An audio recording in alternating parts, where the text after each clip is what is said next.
You see, far from the Bible being anti-intellectual, as if somehow you become a Christian and then put your brain on a shelf, and it's all just emotion, you know, praise the Lord.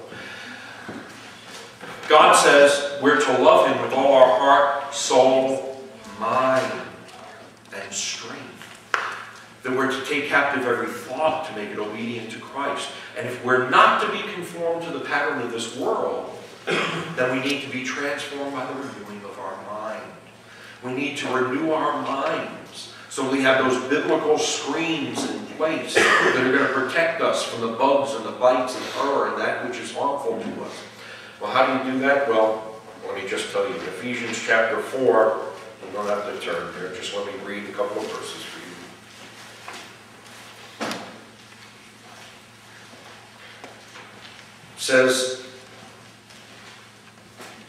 you were taught with regard to your former way of life to put off your old self, which is being corrupted by its deceitful desires, to be made new in the attitude of your minds, and to put on the new self, created to be like God in true righteousness and holiness. Now this is antithetical living. Paul goes on, he says, therefore, each of you must put off falsehood and speak truthfully. And he talks about put off this, put on this.